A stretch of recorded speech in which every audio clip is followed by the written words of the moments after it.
ये धरती ऋषि मुनियों की धरती है, अयोध्या प्रांत की धरती है, महात्मा श्रवण की, मातृ और पितृभक्ति की धरती है।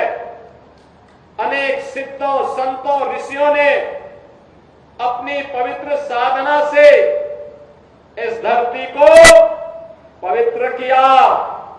तो भारत माता के तमाम सपूतों ने भी भारत की सीमाओं की रक्षा करते हुए देश की आजादी के आंदोलन में और आजादी के उपरांत भी अपना सर्वस्व बलिदान भारत के लिए किया, भारत की माटी के लिए किया।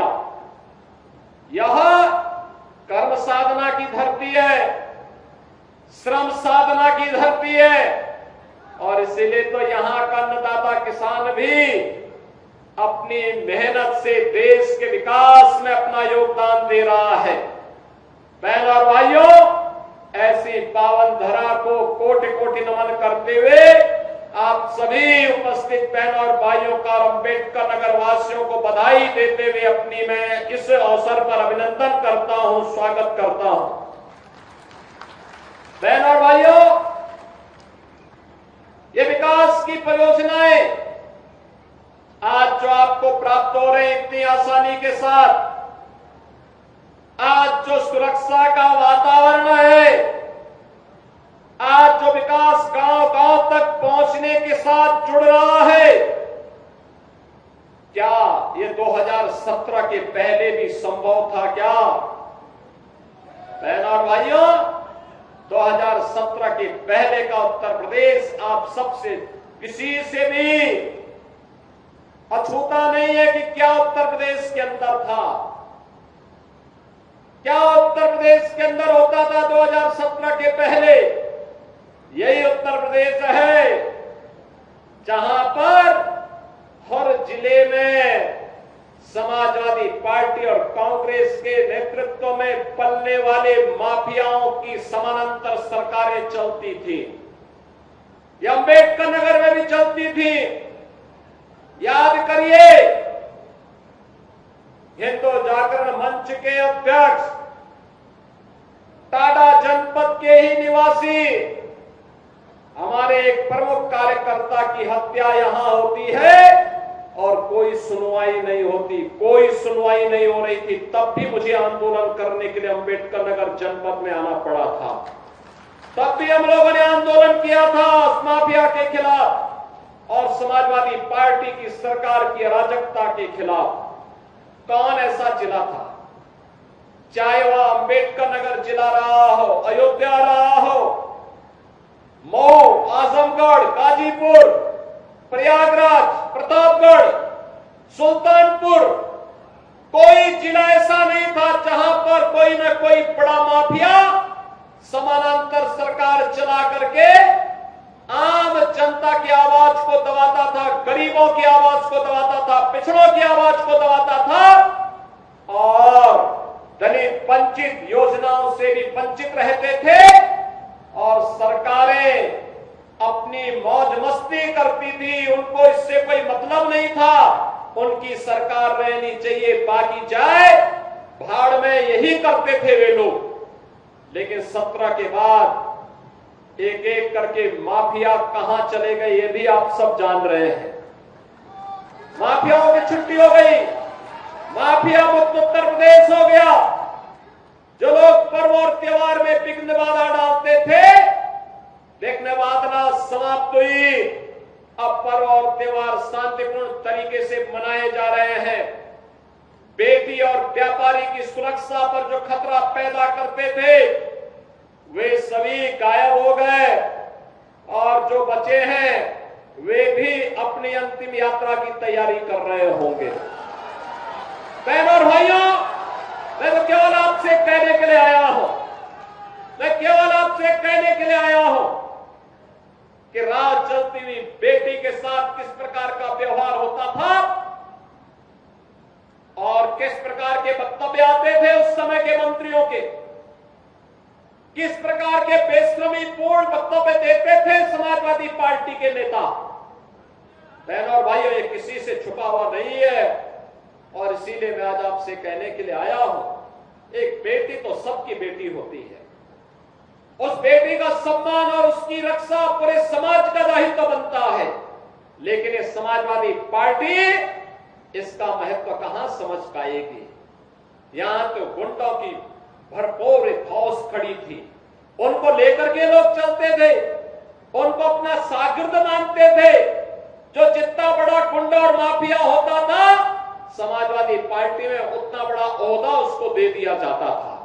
और समाजवादी पार्टी के लोग इसी में गौरव से बोलते थे कि देखिए ये गुंडा हमारा इस जिले को संभालेगा। उनको नहीं पता था कि जनता अगड़ाई लेगी, एक गुंडे और माफिया एक एक करके यमलोक की यात्रा के लिए प्रस्थान कर जाएंगे और जनता जनार्दन के साथ अन्याय का हिसाब चुकता होगा। याद करिए 17 के पहले, याद करिए 17 के पहले पुलिस पहले भागती थी, पीछे पीछे गुंडे दौड़ाते थे। आज 17 के बाद उल्टा हो गया है, अब गुंडा और माफिया भाग रहा है, पुलिस उसको दौड़ा रही है। और अगर उसने कहीं कोई दुस्साहस किया तो फिर वहीं पे राम नाम सत्य है यह भी तय हो जाता है। बहनों और भाइयों, सरकार चलाने के लिए जज्बा चाहिए, सरकार चलाने के लिए दिल भी चाहिए और दिमाग भी चाहिए। सत्ता वरासत में मिल सकती है, बुद्धि वरासत में नहीं मिलती है। दिमाग भी विरासत में नहीं मिलता है। ये जो लोग सत्ता को अपनी पपौती मानते थे, वे लोग आज समझने लग गए हैं अब उत्तर प्रदेश में कभी उनको वापस नहीं आना है, इसलिए षड्यंत्र करने का प्रयास कर रहे हैं, अराजकता पैदा करने का प्रयास कर रहे हैं। उनका विकास से कोई लेना देना नहीं, उनका रोजगार से कोई लेना देना नहीं, उनका अन्नदाता किसानों से कोई लेना देना नहीं।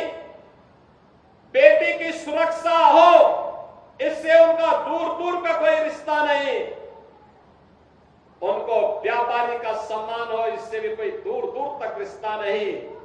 और तो आप देखते होंगे जब उनके किसी एक माफिया शागिर्द को, किसी डकैत को जो पुलिस मुठभेड़ में मारा जाता है, जब मारा जाता है तो इनकी दुखती हुई नस पर जैसे पुलिस ने उंगली रख दी हो, तब ये चिल्लाने लगते हैं। आप मुझे बताओ जो डकैत पुलिस मुठभेड़ में मारा गया, जो मारा गया, अगर वह डकैत जैसे हथियारों का प्रदर्शन करते हुए डकैती डाल रहा है, वहां ग्राहक भी बैठे हैं, ग्राहकों को खड़ा करके एक तरफ करके अगर गोली मार देता तो क्या उनकी जान को ये समाजवादी पार्टी वापस कर पाती क्या? कर पाती क्या? और वो किसी भी जाति के हो सकते थे।